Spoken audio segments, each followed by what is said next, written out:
Karelasyon na ngayon ni Kitty Duterte si Vic Singson, ang apo na negosyante at dating Ilocos Sur Governor na si Luis Chavit Singson. Si Kitty ang 21-year-old daughter ni dating Pangulong Rodrigo Duterte sa common law wife nito na si Hanilet Avancenia. Kahit hindi showbiz personality si Kitty, marami ang sumusubaybay sa mga nangyayari sa kanyang love life at sa kanyang personal na buhay. Gaya naman ang kanyang lolo at mga kamag-anak. Aktibo rin sa public service sa Ilocos Sur ang 20-year-old at 6-footer na si Vic Singson na estudyante sa isang prestiyosong universidad.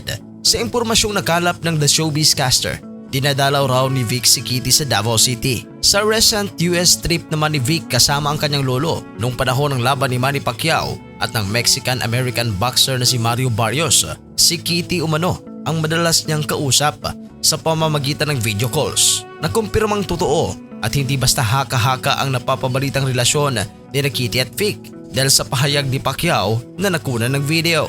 Mapapanood sa video na kuha sa Amerika ang pagdating ni Pacquiao ang pagbati nito kay Chavit. Maririnig din ang tanong ni Pacquiao na ang girlfriend dito si Kitty matapos siyang batiin ni Vic ng "Tito, kumusta?" Sa isang panayam naman kay Chavit, sinabi nitong pinayuhan niya si Vic na mahalin at huwag lokohin si Kitty bago pa man ang kumpirmasyong may relasyon sila.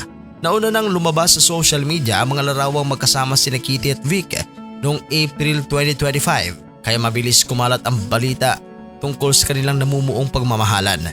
Dati nang nakarelasyon ni Kitty ang star guard ng De La Salle University o DLSU Green Archers na si Evan Nelly.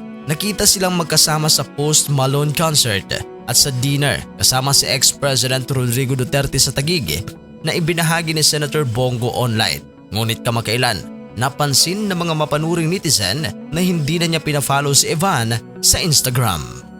Ikaw, anong masasabi mo dito sa karelasyon ngayon ni Kitty Duterte na apo lang naman ng bilyonaryo na si Chavit Singson? I-comment yan sa ating comment section.